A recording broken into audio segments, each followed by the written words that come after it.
Okay, thank you. দেশের বর্তমান পরিস্থিতি বিবেচনায় অবৈধভাবে জ্বালানি তেল মজুদ ও পাচার রোধে কঠোর ব্যবস্থা গ্রহণ করেছে সীমান্তরক্ষী বাহিনী বিজিবি। রাজশাহী ব্যাটালিয়ন ১ রাজশাহী জেলার সীমান্তে এলাকায় অবস্থিত ১২টি পেট্রোল পাম্পে নজরদারি বৃদ্ধি করেছে।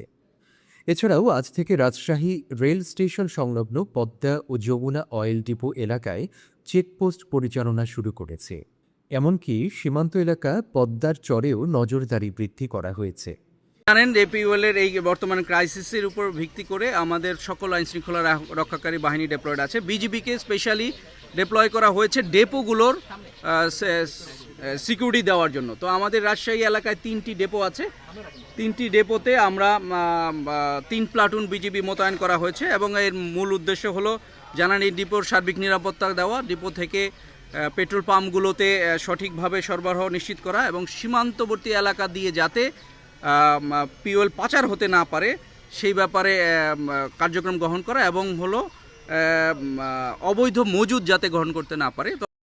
পার্শ্ববর্তী দেশ ভারতে বাংলাদেশের চাইতে জ্বালানি তেলের মূল্য বেশি, কাজেই বিদ্যমান বিশ্ব পরিস্থিতির কারণে একটি অসাধু চক্র জ্বালানি তেল মজুদের পাশাপাশি অধিক মূল্যে বিক্রির আশায় তা সীমান্ত দিয়ে পাচারের চেষ্টা করে আসছে।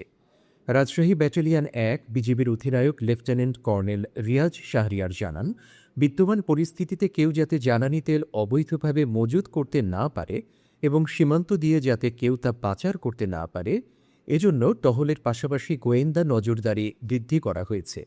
এছাড়াও রাজশাহীর স্থানীয় প্রশাসক এবং অন্যান্য আইনশৃঙ্খলা বাহিনীকে সব ধরনের সহযোগিতা করছে বিজিবি। শেখ সাদি, FVN নিউজ ডেস্ক।